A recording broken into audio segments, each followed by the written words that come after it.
Hey guys, welcome back to Auto Repair guys. Thank you guys for watching and subscribing to the channel. Today will be super helpful video to any of you that have a car with power windows, modern car. And every time you replace car battery disconnected or the car battery was low, in most cases, or you replace something on the window guys, a window switch, window motor, window regulator, you need to initialize your windows. We will explain how to do that today. We will explain two things, one without a scanner, one with a scanner. Make sure to stay until the end. The scanner that we use, it's super cheap. And it's so powerful that it's practically dealer level equipment that can access all computer systems in your car, and you can even do programming. And these modern cars guys, they have up to 50 computers, in some cases even more. They're really complicated. Before we start, let me just tell you a little bit about us. Every single car we get at the garage, we guys try to make at least 200 to 300 free repair videos. Why we do that? Simply because our mission in the shop is to save you as much money as we can. All we need in return, please subscribe to the channel, like the video, that way we can keep making these absolutely free videos for you. Now, if you need to buy any parts tools for a good price and quick shipping, check out the link in the description of the video below. That's where we get all our tool supplies from, and you can save quite a bit of money. So, we have guys that Ford right here that we just replaced car battery, and we will explain how to initialize the windows. The car battery is actually, the old one is right here. And if you don't initialize them, you may have problems where the window doesn't open, close all the way.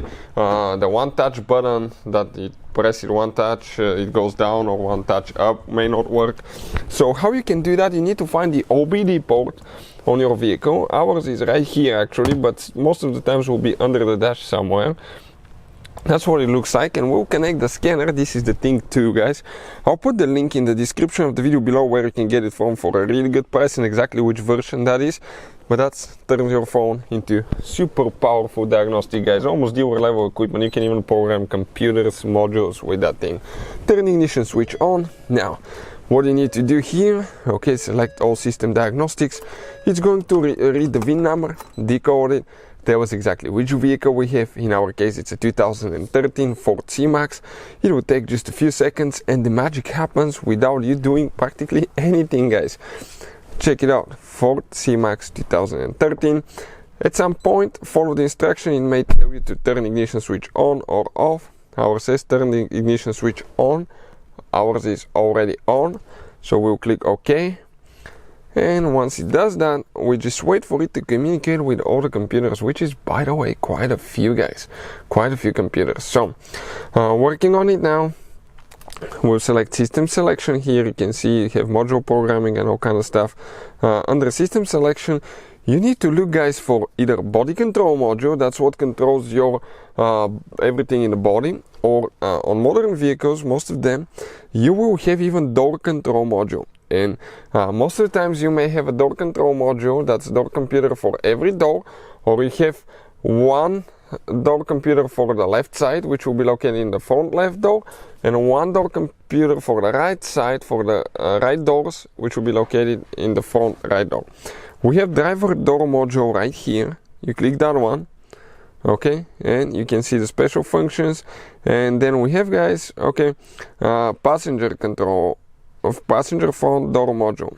And right here under special functions, passenger side power window initialization, click yes.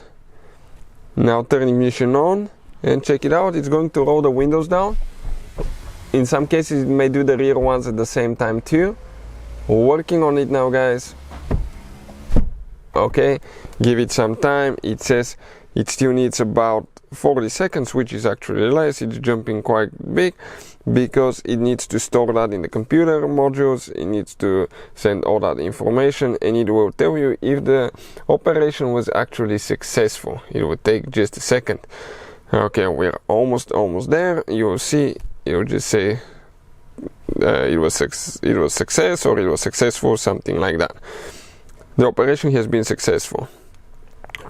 Function complete. Turn ignition to off position, perform self-test and clear any codes, return procedure if needed. So what you can do, turn ignition back on, and you can just go to, okay, read fault codes and see if there is any problems.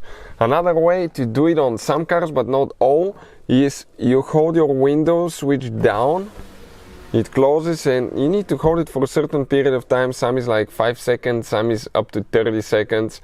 You keep holding it, then you hold it up, close it, Okay, and when it closes, keep holding it again. In some cases you may even hear a beep from the module. I've seen that as well. And then just check if it works, the one touch buttons as well. So that's how you guys do it. Hopefully the video will be helpful to any of you needing help with that. Thank you for watching, and see you guys next time.